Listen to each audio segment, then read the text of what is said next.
let's see. I'm going to need to do one or two things. I'm going to need to move toward this, or this is going to need to move toward me, or they won't be in the same frame. I discovered that by looking at one of those sessions the other day. All right. I want to remind us we lost, through our best efforts, somebody cleaned up. And they cleaned us out of our trouble. I want to remind you that Jacob's story goes like this. We've had, and this is a series of contests, right? The first with his brother, then that little interlude with God, and then with Laban. You know I'm writing. And then there was the baby having contest of his wives. And we're going to work our way back out. Okay? So, first contest with Laban, Jacob learned that his mother came from a family and that Laban was probably the tutor in how to go about this way of living life and relating with people. So the second go around is going to be a question of whether things will be reversed. And by the way, that should be your clue, right? We're going to go on the way back out. There are going to be a lot of reversals. So if Laban won round one in his contest with Jacob, we can expect that round two will go out. Jacob is going to win it. And it's going to be a very interesting thing. I'm going to be reading in Genesis 20, verse 35. This is, well, when Rachel had borne Joseph, Jacob said to Laban, "Send me away, that I might now go to my own home and country." So, 7 years in advance for Leah, 7 years on credit, the installment plan for Rachel.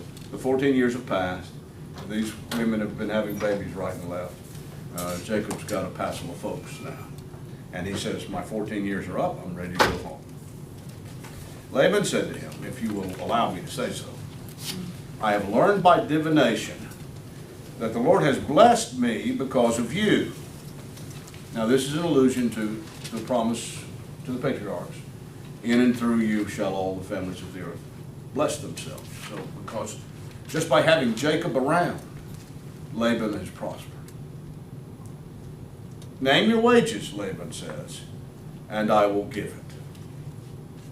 Now the first time he said that, it was 7 years for Rachel that turned out to be Leah, and then another 7 years.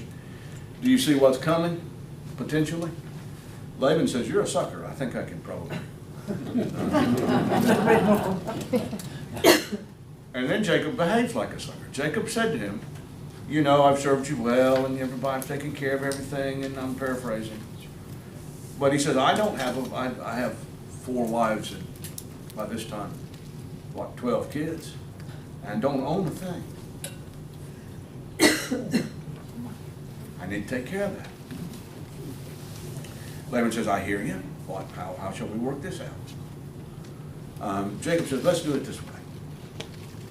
Anything born in your flock, of the lamb and the goats, that are striped or speckled, or black goats, will be mine. And so I'll take them out and separate them. And that's my flock. And that way we can do an easy accounting. You come to my flock, and if you find anything solid white, or something like that, then you know I stole it. But if it's spotted or speckled, or black, it's mine." How many of you know anything about sheep and goats? Huh? Well, I know enough to know that there's no such thing as a striped goat. And certainly not a striped sheep. Spotted, speckled, a little bit maybe, right? Black, there are some breeds that are black, but you have to buy them. Yeah, it's a purebred, and I don't know if it was around Jacob's day. So Jacob is just offering the equivalent of, "I'll tell you what, I'll take care of your cows. Any of them that are purple or green are mine." And Laban said, "Oh boy, yeah, that's a deal. You got it right now." And then the text says, moreover, Laban went that day and gathered up any animal that came close to being like that and gave them to one of his sons to keep out of the way. So now, Jacob is in charge of a pure white flock, hoping to see speckled and spotted and striped and black born to them. What do you think Laban thought? I bet you around the dinner table that evening, Laban told his sons, we have just gotten Jacob as an indentured servant for the rest of his life. Because he'll never, he'll never gather a flock large enough to take care of 4 wives and 12 children. Will be 13 before it's over with, that we know of, and that's just, we don't know how many daughters he had. We know the one Dinah, but there were probably others. Can you imagine this? I can't imagine it. Of course, it was not in a day when there were, mortgages and stuff like payments to be made, but still, that's a lot of mouths to feed with nothing. Threat to the promise a little bit here, too. Do you hear it? That Jacob has gotten himself. I don't think we always appreciate Jacob. Jacob got dead. Sometimes businesses grow so quickly that they end up collapsing because they've outgrown themselves. Should have taken a little more caution with it. In 14 years, Jacob has gotten 4 wives and 12 kids, and nothing else. Let's think this through a little bit. That's not, you've heard me joke about can't wait to be a granddad, right? I am pleased, let me go on record, should my children see this, that they are establishing their careers, right? Buying homes, getting that a little bit underway before they have 12 kids. I don't want that to go there. And thankfully, we don't live in a polygamous age, so I don't have to worry about that. Hallelujah. What did Jacob do? Jacob engaged in what we would call today we would call sympathetic magic. Whenever the flocks would gather at the watering troughs, he would get some saplings and peel them so that they were striped or cut notches out of them so that they appeared to be speckled, and lay them in the watering troughs so that female sheep, this is an age-old wives' tale, popular wisdom. It runs throughout many cultures that what a mother sees, either at the moment of conception or some important moment during gestation will affect the outcome. Well, these sheep are saying, you and I would say, if it happened that way at all, it's because God intervened a little bit on Jacob, put his thumb on the scale on Jacob's behalf, because I don't think this works. But Jacob tried it, and it worked for him. Right? All of a sudden, all the babies being born are spotted and speckled. And Jacob and Laban have another discussion about it, and there's some adjustments and so on and so forth.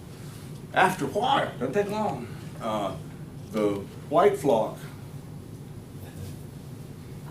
and Laban's sons become concerned. Their future is going. Chapter 31, verse 1. Now Jacob heard that the sons of Laban were saying, Jacob has taken all that was our father's. He has gained all this wealth from what belonged to our father, which is to say, to us. And Jacob saw that Laban did not regard him as favorably as he did before. Then the Lord said to Jacob, you'd better get out of here. The Lord said to Jacob, you'd better get out of here. And Jacob goes to his wives, Laban's daughters, and says, this is trouble's brewing, and I think I'm going to want to take you all and the children and the flocks and get out of here. And they say, let's go. Because our father treated us like commercial goods to be sold on credit. The youngest, Rachel, I don't know if you know this story. By the way, my students have trouble with this. I guess I did at one point in time, but it's just the way it is, and we need to get used to it. Israel's ancestors were not strictly monotheistic. Not strictly speaking. Monotheism is something that Israel learned, right? And we could go into that, but if they had been strictly monotheists, then a prophet like Jeremiah, preaching just before Nebuchadnezzar came to bring exile, would not have been asking them to quit worshiping Baal. Right? So, anyway, And the Hebrew word is teraphim. We don't quite know how to, the best way would be to think of it as a household god, a little amulet, a little statuette thing. And Rachel apparently took some offense at being sold on credit. And she went and stole, her father was out of the house, out of the tent, and she went and stole his household gods. Now, that's a little more than a good luck charm, right? A little less than a sanctuary, but it's a little more than a good luck charm. And she put it in her saddlebag, and they left. Well, Laban hears about it, and his sons, and they take out after Jacob. This is going to be this is, by the way, if there were 2 encounters over the 2 daughters, this is going to be 2 encounters. The first one is where they negotiate the sheep sale. Say that a couple times. The second is going to be where they negotiate their future relationship with one another. And guess what it's going to be? Total breach. I'm going to summarize, okay, because this gets lengthy, and I'll read the important passage. Laban chases Jacob down, and he says, "What is this? You've taken my daughters and my sheep and my household gods." And Jacob said, "No such thing. We negotiated fair and square for those daughters, and I've negotiated fair and square for those sheep. They're mine, my children, my wives, my sheep. And as far as the teraphim, I don't know anything about that. You can look. You're accusing me of dishonesty here. You can look. If you find it among anything we have, then you caught me as a liar and a thief." And Rachel says, "Well, she's sitting on it." And she says, "Excuse me, Daddy, but this is not a good time for me. This time of the month not good for me to get up from the saddle." And he says, "Okay, well." And he looks through everything else and doesn't find it. This little note just doesn't go any. Doesn't take the story anywhere. It just reminds us again who this family is. Rachel's willing to, take Daddy's. What would be a compliment today? Favorite rocking chair, football he caught to win the homecoming game, the year. I don't know. Pick something that really, really that significant. She stole it outright and lied about it. Didn't care. TV before the Super Bowl. TV before the TV. Remote control. The universal remote. 5 minutes before the Super Bowl starts. And she's like, "I don't know anything about what it is." That just reminds us what the nature of this family is. And she seems to have held a grudge about that whole business, about being second, when she was really the one Jacob wanted first. Oh.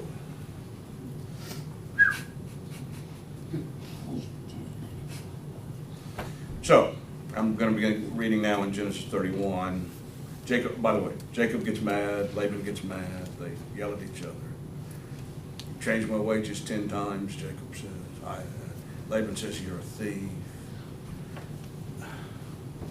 Chapter 31, verse 43. Then Laban answered and said to Jacob, "The daughters are my daughters, the children are my children, the flocks are my flock, and all that you have is mine. But what can I do today about these daughters of mine, or about their children whom they have borne? Come now, let us make a covenant, you and I, and let it be a witness between you and me." So they took stone and set it up as a pillar. And Jacob said to his kinsfolk, "Gather stones," and they took stones, made a heap, and they ate there by the heap. So Laban has set up a rock pillar, and Jacob has set up a pile of rocks there beside it. They can't even agree to the same memorial to accommodate, they're about to make a treaty arrangement, and they say, "You have your reminder, I'll have mine." Laban called it Yagash Saduta, but Jacob called it Galid. One of those is Aramaic and the other is Hebrew. One of them they basically mean the same thing. Laban said, "This heap is a witness between you and me today." Therefore, he called it Galid, and the pillar Mizpah, for he said, "The Lord watch between you and me when we are absent from one another." if you ill treat my daughters, this is Laban. Or if you take wives in addition to my daughters, says Laban. Though no one else is with us, remember that God is witness between you and me. And Laban said to Jacob, see this heap and see the pillar, which I have set between you and me. This heap is a witness, and the pillar is a witness, that I will not pass beyond this heap to you, and you will not pass beyond this heap and this pillar to me. What did they just decide? You stay north of here, I'll stay south of here. You come north, I'm going to kill you. I come south, I understand that you may dislike the idea. Now, I've had some tensions with my father-in-law on occasion. But this is, do you get how serious this is? Formal, complete, boundary line. You stay north, I'll stay south. Not going to promise what I might do if we don't observe this.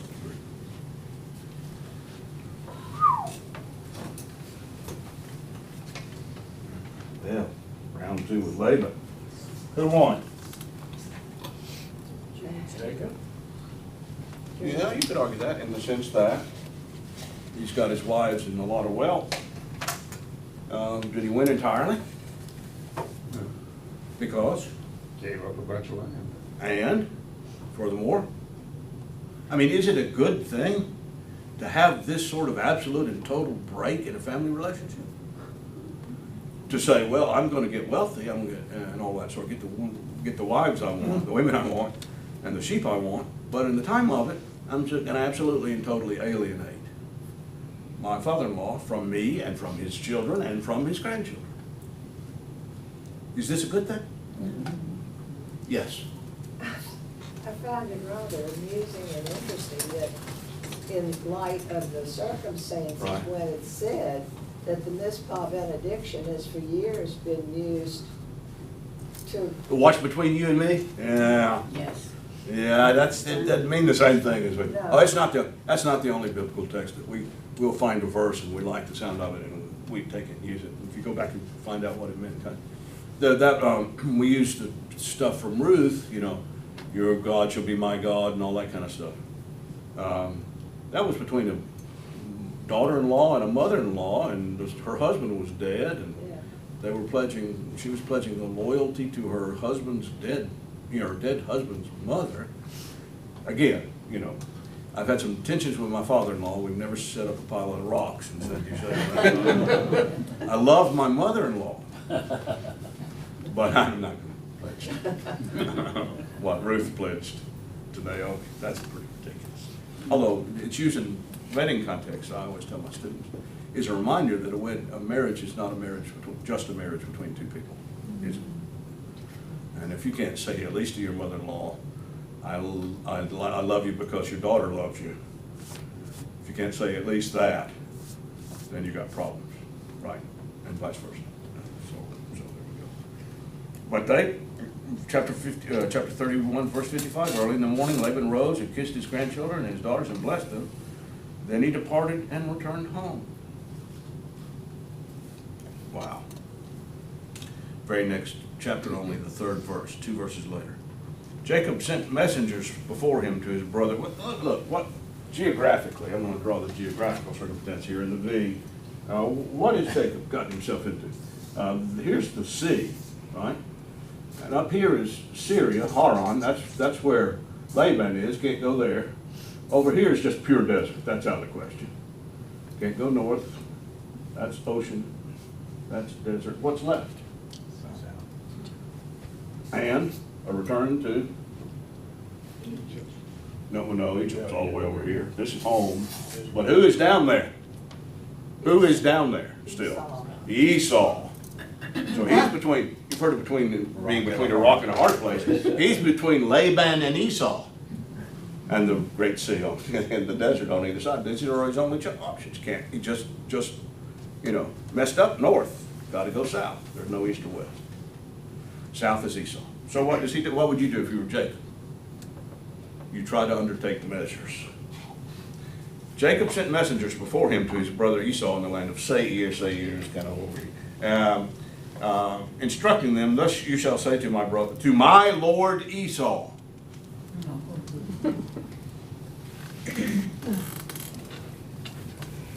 Thus says your servant Jacob. Do you remember the blessing that Isaac gave Esau finally? He said, when you throw off your brother's yoke.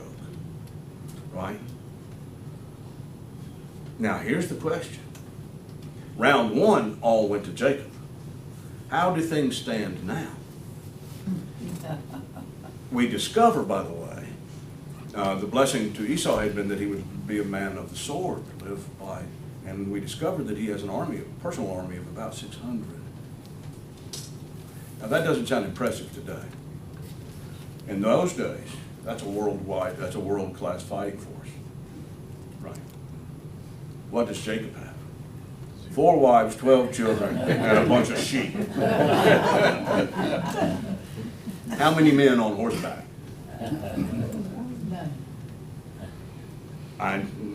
Thus says your servant Jacob, I have lived with Laban as an alien and stayed until now. And I have oxen, donkeys, flocks, male and female slaves, and I've sent to tell my Lord, in order that I may find favor in your sight.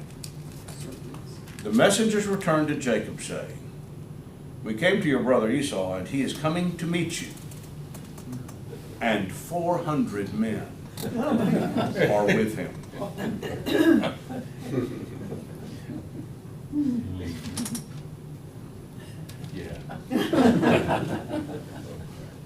Oh crap, that's exactly what it says right here. Then Jacob was greatly afraid and distressed. And he divided. Now let's talk about this. This is all, there's a confusing. I mean, what do you, if you're Jacob and you hear this, what do you think? Yeah, he's coming to kill me and he's going to take everything I've got. He's probably going to kill my wives and children. 400 men, I don't have a thing to stand up against him. If he's still as mad as he was the last time I saw him, I'm in serious trouble. So, and this, I may not get the sequence right here, but I don't want to take the time because it's complicated. Series of things Jacob does in quick order. One is to divide the whole the processional, what would you call it, the company, and arrange them according to mothers and children according to his favorites. So up front, and they will be the people who meet Esau first, are Leah's maid and her children. Next are Rachel's maid and her children. Next, Leah and her children. Last, Rachel and Joseph. Benjamin hasn't been born yet. And his thinking is, you know, the further you are toward the back of the line, the better your chances of running away. Right? Now, if Abraham gave Isaac a complex by that sacrifice business, I wonder if I had been one of Leah's maid's sons up at the front, exactly how warm I would have felt toward Dad. Right? Not very. Golly, what you talked about? All right, so he does that. But they were older too. They were older than Joseph. Yeah, I mean, you remember it went older than Rachel's children. Older than Rachel's Yeah. children. Yeah. I mean, Leah's maid's children would have been the second older group among them because Leah was having babies and then she stopped. No, third older actually. She was having babies and then Rachel gave her maid and then Leah stopped and she gave her maid. So there it is. But it clearly shows the preference he had for Rachel over Leah. I mean, that continued to go on even to this moment. Oh boy. Jacob, bless his heart. Another thing he did was to start sending gifts on ahead in waves. He sent his servants, he said, here, take 5 or 10 goats and some sheep and go. And about 2-3 hours later, here, take 5 or 10 sheep and a goat, a donkey, and go. And every time they met up with Esau, they were to say something like, your servant Jacob says to tell my Lord, always my Lord Esau, that he hopes you will accept these presents as a token of his filial love and admiration for you, you know, and also in hopes that you forgot how mad you were. When you laughed, maybe you won't think about anything he's done to you that's been awful in your life. Here's a goat, maybe that'll help. And this just goes, all right. Meanwhile, they're keeping track of, you can imagine, every time they would make the delivery, they'd come back. So now Jacob's keeping track of the progress. They know how they're approaching each other. And Jacob knows that tomorrow will be the day, if they make the kind of progress they're continuing to make. This is the Jordan River and the Dead Sea, and there's a tributary into the Jordan called the Jabbok up here. And they're coming down and going to cross over like this. Right? So the night before, they will probably meet up in the morning. Jacob forwards the family across the Jabbok. They're ready for the encounter. And he spends the night on the other side. This is a big deal. Laban, who's next here? The encounter with Esau is coming. But before that, yes. The same night he got up and took his 2 wives, his 2 maids, and his 11 children, not counting Dinah, and crossed the ford of the Jabbok. He took them and sent them across the stream, and likewise everything that he had. Jacob was left alone, and a man wrestled with him until daybreak. When the man, listen very careful for the details. When the man saw that he did not prevail against Jacob, he touched him on the hip socket. The RSV says struck, but the word is nagat, to touch. And Jacob's hip was put out of joint as he wrestled with him.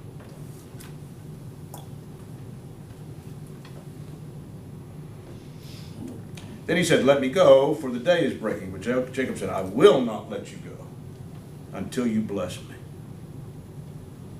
So he said to him, "What is your name?" And he said, "Jacob," cheat. Then the man said, "You shall no longer be called Jacob, but Yisrael. For you have striven with God and with men." And now the NRSV says have prevailed. I recently wrote a little article which, for grammatical reasons, I think I would translate this, because you could. Not and have prevailed. You wrestled with men and with God and men because you could. Do we ever do things just because? I mean, I look around me and see people doing things because they can, just because they can, all the time. Happened to me on the way in. I mean, this morning I am driving the speed limit, and man, you'd have thought I was sitting out twiddling. By the way, people were going by me. One fella had his suit and tie on and was shaving with an electric razor, and had something about meet me at, and I didn't, some church, and it got gone too quickly for me to read which one. But he was clearly on the way to teach Sunday school or something, running a little late, and he, whoosh, boy, and just blowing by me. Why? Because he could. Right? We do things that way. But then Jacob asked him, "Please tell me your name." God said, "Not going to do it. Don't feel the need." So Jacob called the place Peniel, saying, which means, by the way, the face of God. For he said, "I have seen God face to face, and yet my life is preserved." The sun rose upon him as he passed Peniel, which means face of God. That's a dialectical variant, north and south. Limping because of his hip. Therefore, to this day, the Israelites do not eat the thigh muscle that is on the hip socket, because he touched Jacob on the hip socket at the thigh muscle. And that's the end of that story. How would you evaluate that? His name had been cheat. Now he struggled with God. He left the place limping. What's the significance of the name change in that context? Somebody says, "Is that Jacob?" No, that's he wrestled with God. What happens when you wrestle with God?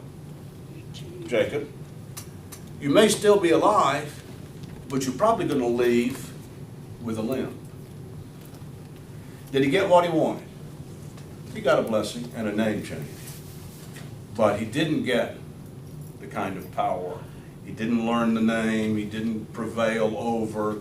He didn't get the 3 count. He got a limp and got let go with his life. Do you hear what I'm saying here? This is the first time Jacob tries the vow thing, all right? The second time, God demonstrates who's in charge of this relationship. Try to force me to bless you. How's this, Israel? Remember that the rest of your life. Do you get the significance of this moment? Smarty britches, Jacob. Hey, let me give you a little token to remember me by.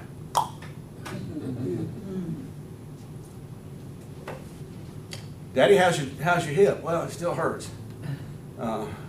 You know, I'll tell you, when you're a young man, you just ought not to wrestle with God. It'll really bother you in your later years when your arthritis sets in. Was he wrestling with God or with an angel? What's the difference?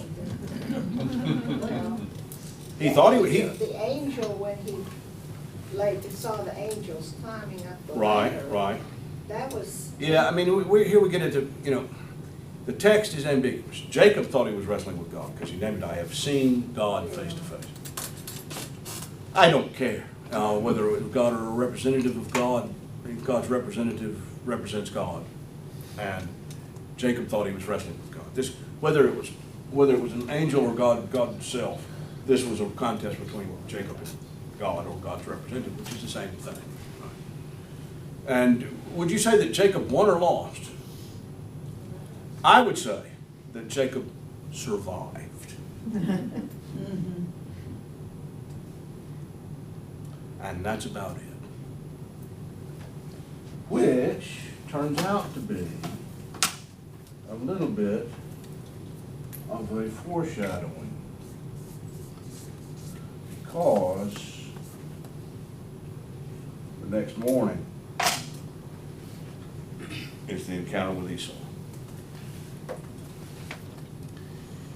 Now Jacob looked up and saw Esau coming, and 400 men with him. So he redivided the family out. And he himself, to Jacob's credit, he went first. Right? He led the procession. And he's thinking to himself, well, he bowed to the ground 7 times while his brother was coming. He's trying everything he can. But Esau ran up to meet him, embraced him, fell on his neck and kissed him, and they wept. When Esau looked up and saw the women and children, he said, what are all these? And Jacob said, they're my children. And he had them come up and meet their uncle. Then Esau said, what did you mean by all this company of gifts, goats, and stuff? And he said, to find favor with my Lord. And Esau says, I've got plenty. Keep your goats. I don't need your goats. No, please, Esau said, hey, let's go back home together. I'm paraphrasing. And Jacob says, yeah, that'd be nice. He says, but we're on foot. I got all these sheep. You're a cavalry unit. And why don't you go ahead? I know the way. We'll join up with you later. So Esau says, okay. And he heads out, and Jacob takes a left turn and heads kind of south. What would that be? Southwest and not southeast. And that's the end of the encounter. He'll see Esau again later in life, but not for the most part. He has what? Survived. There's going to be one more go around with God. When God, I'm just going to paraphrase this, and then I want us to talk about what we think about Jacob and what we think we learn from this whole thing. One more encounter with Jacob, and that is when they get back south, pretty much in the region of Bethel. And you remember what Jacob's vow had been? If you'll bring me home safely and with make me wealthy, then I will worship you, make you my God here at Bethel. At some point, after Jacob settled back in the south, God comes to Jacob and says, hey, remember what you said? And Jacob says, oh yeah, That's right, I better do that. What's interesting is he tells all of his family to round up all of their idol images and stuff and get rid of them so that they can then establish a sanctuary for God at Bethel. So don't think that Jacob had some conversion to strict monotheism, at least not in his family. They were all still dabbling with other things. But it's interesting to me that God has to make that reminder late in life. That's the way it often is with vows. Once you get out of your trouble, then you forget. You remember me mentioning that's when we talked about this, that time I was in terrible trouble, or I thought I was going to be. Funny how I just forgot to be as religious as I'd promised God I was going to be after that episode ended a few days later, right? Because we forget that. And Jacob had forgotten. Now, what have we learned about him?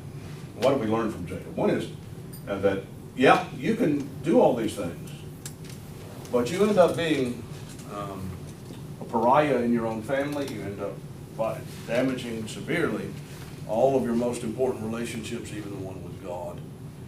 And you may leave that attempt to gain control and mastery over God for yourself. You may leave that encounter with a handicap to take with you the rest of your life, to remind you of your arrogance. Right? There's a passage in Hosea in which prophet Hosea, in essence, it's toward the end, I think it's chapter 12. You can read about it. And the prophet Hosea suggests basically to Israel that they try to be more like Israel and less like Jacob. Right? And I mentioned to you that passage that I love in the New Testament when Jesus is talking about Nathanael, I think it was. And he says, "Behold, an Israelite in whom there is no guile," which you translate backwards into, "in whom there is no Jacob." Right? The limping Israel is more to be emulated than the successful Jacob.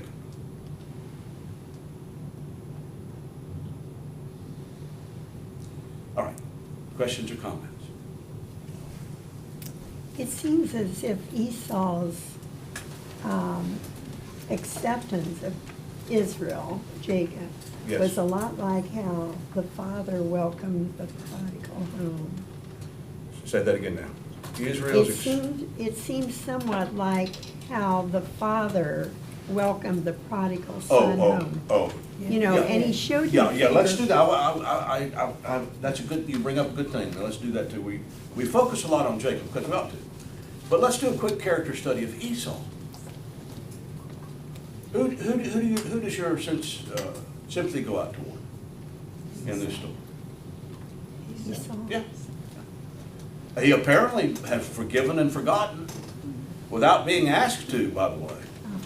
Unless that stuff on the way did have some effect. We don't know.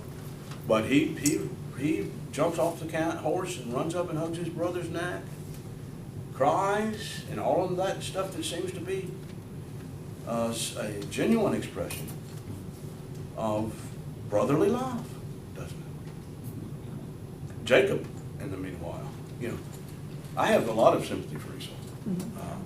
Because it seems to me, how will I put it? But between the beginning and the end, he grew more, it seems to me, than Jacob did. And he did it seems to me, pretty much on his own there. Of course, we don't have his story. Wouldn't you, boy, wouldn't that make a story? I bet you some novelist has written that story. It would be imaginative, of course. But if human nature hasn't changed, and it hasn't, you have plenty of, if you're the kind of person who does that sort of thing, you have plenty of grist for a fine novel there in this account. Other questions or comments? Yes? You make the story, he has 4 wives and 12 children. Yeah. So what's the daily, he's got to deliver food for them. Whoa! I don't even want to think about that. I don't want to think about that. Especially since he ends up with 13 children, but he has 12 when he leaves Laban, at least. We don't know how many daughters he had. We know about 1, but that's because daughters weren't the deal in this story. When he left Laban, he had 11 sons and a daughter. And I had 3 sons and a daughter. I know what it took. I had to go to a pickup truck full of groceries once a week from Costco or Sam's or somewhere. I'd spend half the morning, half a day, loading up on, especially bread. Golly, those boys could come home from school and take a loaf of bread, and just, and milk. That was that gallon. We got any more? I can only imagine what it would be like to have that household to feed. Maybe Sunday. Yeah. Other questions or comments? What do we take from the Jacob story? I mentioned earlier that I think of Jacob as something like the patron saint of the modern era, because we do often live life as though I get tickled with the phrase that I hear from politicians about law-abiding citizens.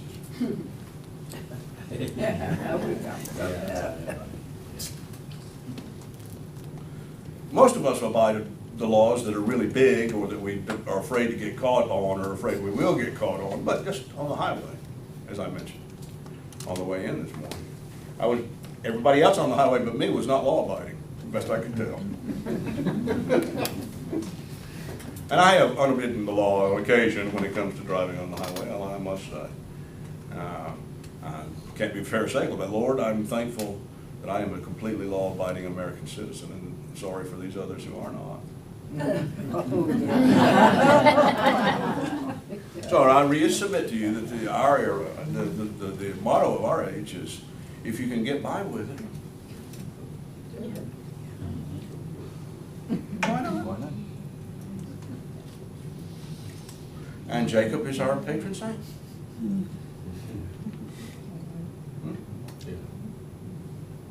I said our.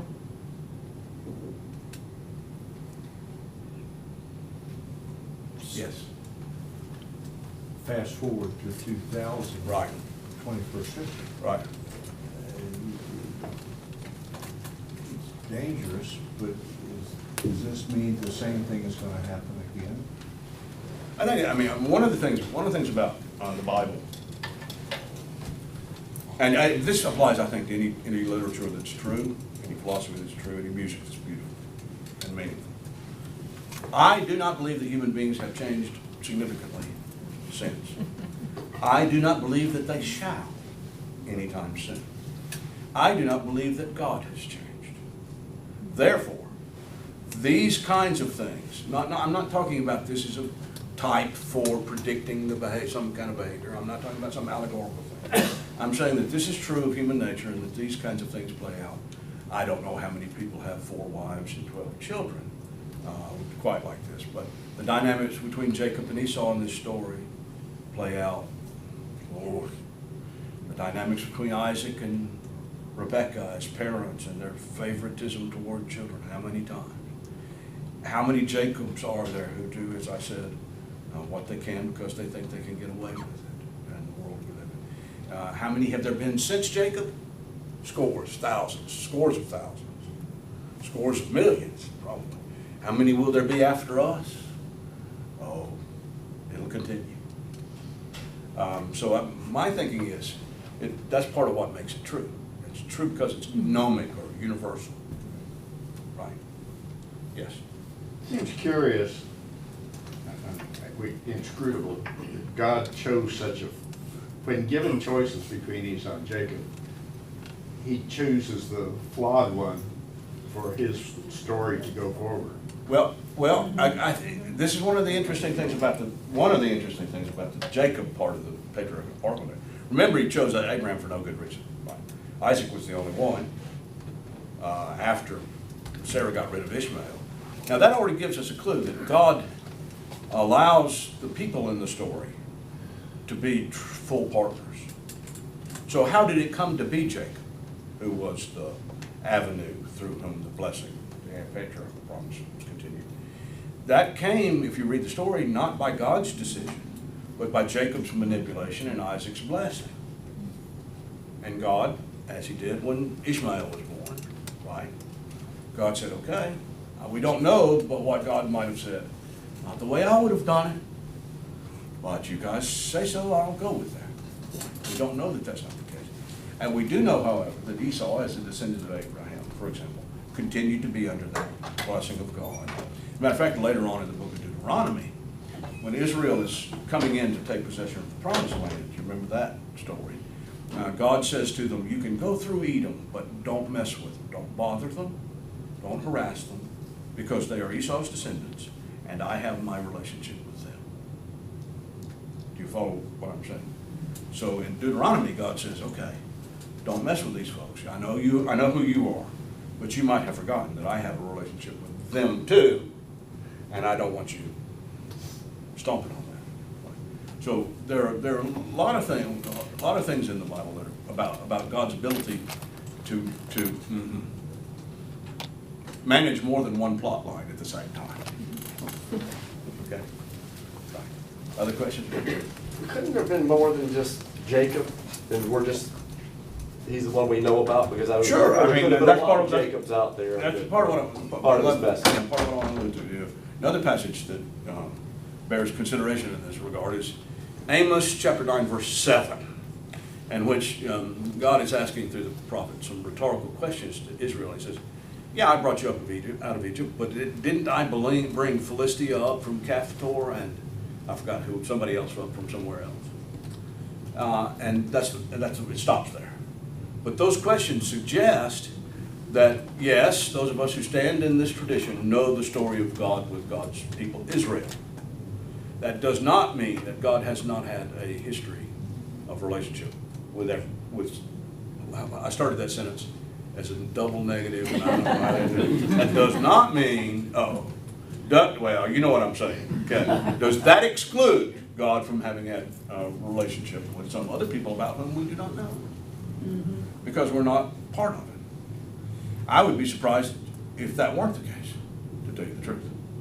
If it weren't so, that God has been working with other people in their own tradition. But thankfully, it's not my responsibility to figure all that out. I am in this tradition and I know it. So, there we go. Other questions or comments? How are we for time? Yes.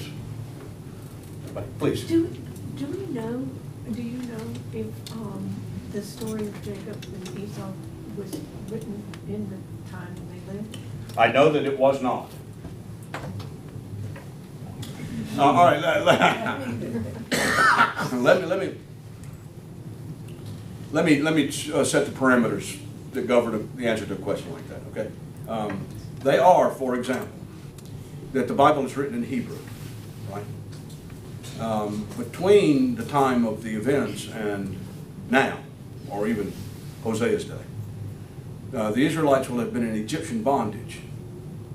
What language do you think the Israelites spoke in Egypt while they were there? Egyptian. And the Bible's in Hebrew. When did these events take place? Before or after Egypt?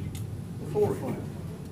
So if the story was being handed down in an Israelite family in Egypt during that time period, what language did Dad tell the kids the story in?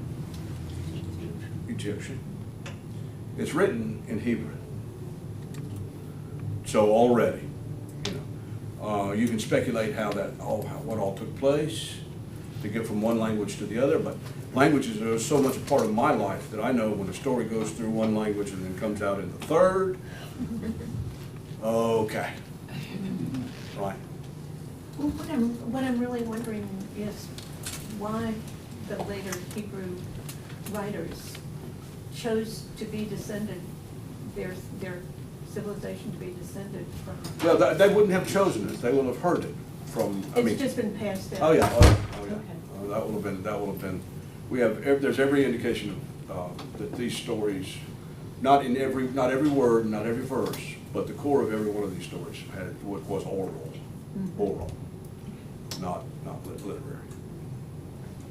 We seem to hang our hat on a lot of what's written down, but like the verses you say and get hung up on this is literal. Yeah, literal absolute meaning of it. One of the things, of course, we don't. There are a lot of mistakes people make in reading scripture. One of them is in not taking into account the stage and the formation process. Genesis is going to involve all of these complicated oral tradition, language stuff.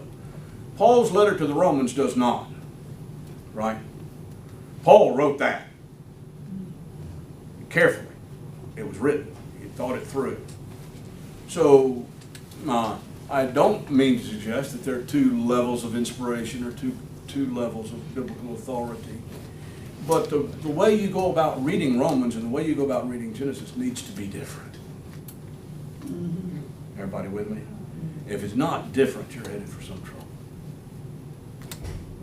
And I just picked two. You can pick the way you read Proverbs or Revelations. You better do that differently. Revelations and Romans, you'd better do that differently. And so it's true of everything. We've probably got about 2 minutes.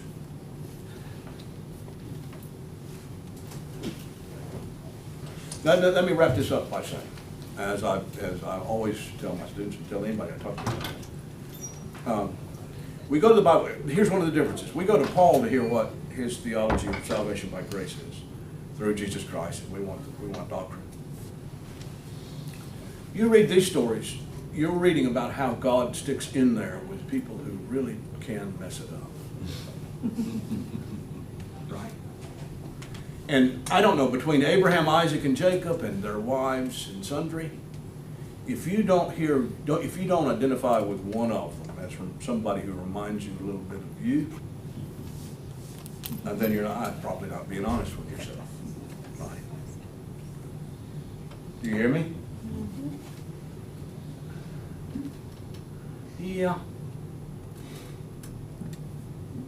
I hope you have a wonderful fall, a happy Thanksgiving, Merry Christmas, Happy New Year.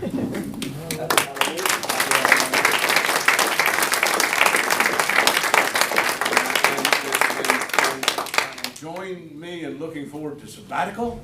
It was approved. I will be writing a book, I hope. People say, ooh, that sounds like art. No.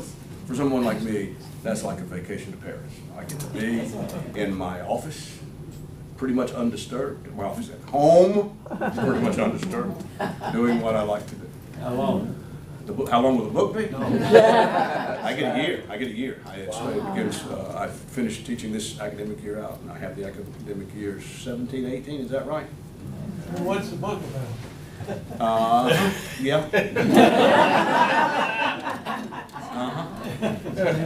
Something biblical you can bet. Is that a sabbatical from coming back to teach this class too, or just a sabbatical from? A sabbatical from the seminary. I tell them, I have a key to the office, to the front door, and I sneak in there Sunday night at about 9 o'clock and check my mail. I'm like a ghost on sabbatical. I take it seriously. You will not see me for a year. And I might be on the campus, but not when you're there. Don't take care. Well, you hope you come back at some point.